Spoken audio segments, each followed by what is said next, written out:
Pada Jumat 3 Juni 2022 di Gedung Negara Pakuan, Bandung, Erwin Maniruzaman, selaku perwakilan keluarga mengabarkan pada media bahwa keluarga sudah merelakan kepergian Eril, anak dari Ridwan Kamil, Gubernur Jawa Barat.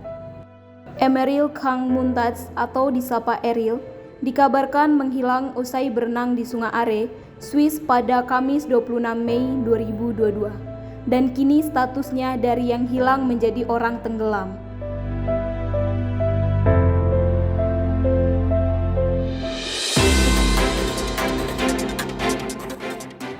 Mantan juru bicara pemerintah untuk penanganan COVID-19, Ahmad Yuryanto, dikabarkan meninggal dunia. Diketahui ia meninggal dunia di RSUD Saiful Anwar Malang pada Sabtu 21 Mei 2022. Menurut Kepala Biro Komunikasi dan Layanan Masyarakat Kementerian Kesehatan Widiawati, Yuryanto sebelumnya dirawat di Rumah Sakit Pusat Angkatan Darat atau RSPHD Gatot Subroto, Jakarta karena kanker. Dalam perawatannya, Ketua Dewan Pengawasan BPJS Kesehatan itu menjalani kemoterapi. Mantan juru bicara penanganan COVID-19 Ahmad Yuryanto pun tutup usia.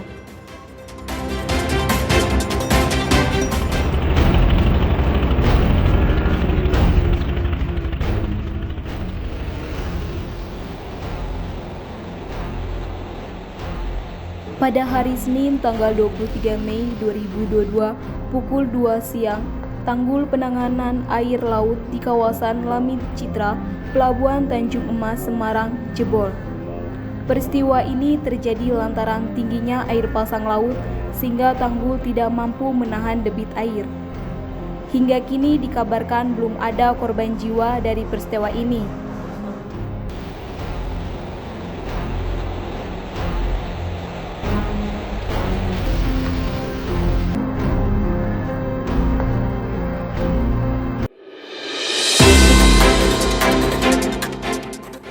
Jembatan Penyeberangan Orang dan Sepeda atau JPOS Pinisi kini ramai dikunjungi oleh pengunjung. JPOS yang dirancang dengan konsep modern dan terbuka diresmikan Gubernur DKI Jakarta Anies Baswedan pada Kamis 10 Maret 2022. Bentuk dan tampilannya yang instagramable selalu berhasil menyedot perhatian warga yang melintasi Jalan Sudirman, Jakarta Pusat. Selain difungsikan untuk penyeberangan orang, fasilitas lift dalam JPO juga dapat mengangkut 8 sepeda dan pengendaranya, maupun penyandang disabilitas yang membutuhkan. Selain itu, jembatan ini juga dibangun bertujuan sebagai monumen penghargaan bagi 37 tenaga kesehatan yang gugur saat menghadapi pandemi COVID-19. JPOS Pinisi dipilih warga sebagai tempat rekreasi karena tidak adanya biaya masuk serta akses yang mudah terintegrasi dengan Transjakarta.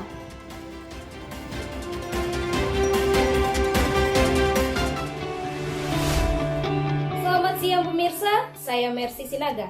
Selama beberapa waktu ke depan, saya akan mengabarkan mengenai persiapan kuliah tatap muka di salah satu kampus di Jakarta, yaitu Universitas Mercu Buana. Berikut liputannya untuk Anda.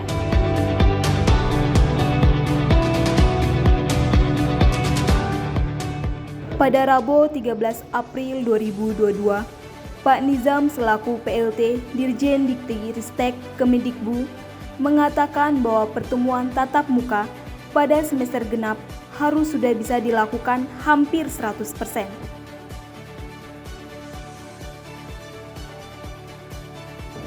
Karena terkait mulai endeminya pandemi COVID-19 di Indonesia. Beberapa kampus di Indonesia sudah mulai menyiapkan strategi untuk melaksanakan tatap muka 100%.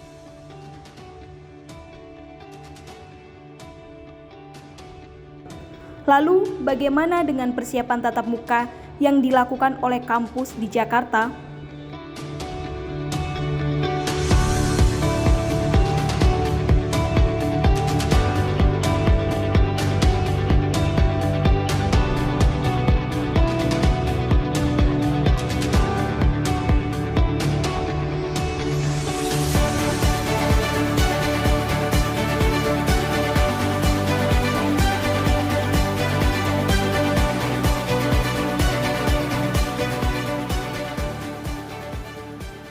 Oke, PTM 100% pada surat tersebut, pengumuman tersebut itu mengacu pada keputusan di daerah masing-masing.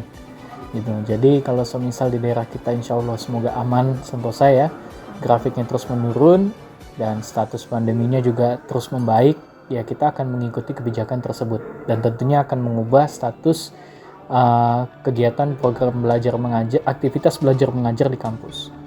Gitu. Baik Pak, sudah sampai mana sih persiapan kampus Universitas Mercu Buana untuk PTM 100% Pak? Baik, di level pimpinan sebenarnya opsi tersebut sudah mulai ada. Itu bisa dilihat perkembangannya dari semester saat ini ya, semester genap. Kita sudah melaksanakan PTM terbatas sebagai langkah evaluasi dan uji coba untuk pelaksanaan PTMT-nya nanti. Namun untuk semester ganjil nanti, itu kemungkinan besar yang diajukan full 100% adalah mahasiswa kita yang reguler 1, gitu ya. Kemudian untuk yang reguler 2 kita ajukan secara terbatas terlebih dahulu.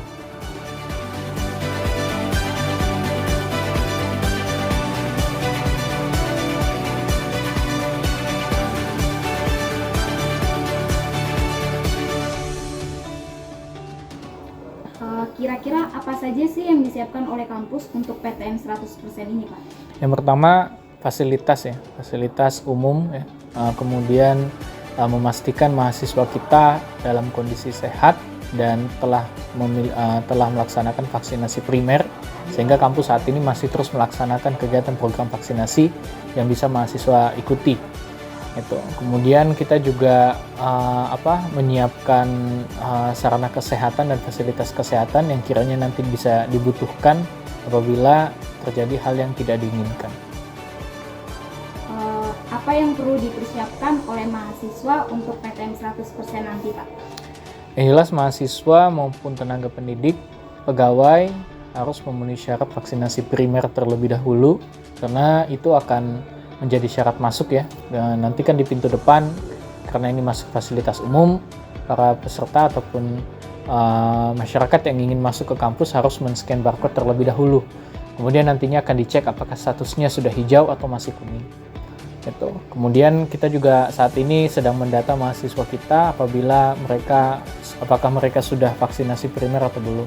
Dan kalau jumlahnya semisal sudah memungkinkan untuk vaksinasi primer, ya mungkin sekitar di atas 80% dari total mahasiswa aktif, maka bisa dipastikan atau bisa kita upayakan ya PTM-nya berjalan gitu, secara offline gitu.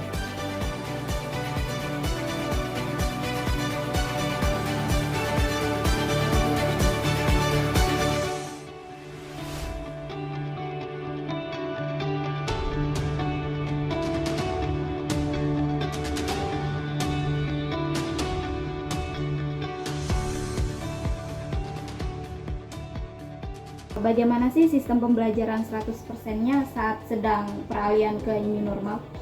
Oke, peralihannya mungkin kembali ke kelas biasa ya, ke kelas reguler biasa. Tidak ada pembatasan dan biasanya kan kita melaksanakan pembatasan jumlah mahasiswa. Namun saat ini mungkin tidak akan ada pembatasan jumlah tersebut. Ya meskipun mungkin opsi-opsi tersebut melihat dari kapasitas ruangan gitu ya. Kapasitas ruangan, kemudian mengecek fasilitas seperti tempat duduk ya. Saya contoh kursi mungkin sudah lama tidak digunakan, ada yang rusak gitu. Ya itu juga akan menjadi PR untuk universitas untuk menyiapkan fasilitas itu. Namun kita pastikan hanya berubah di scan barcode di akses pintu masuk. Kemudian mengikuti kelas seperti biasa, mungkin masih menggunakan masker. Secara perlahan-lahan mengikuti program pembatasan yang berlaku di setiap daerah.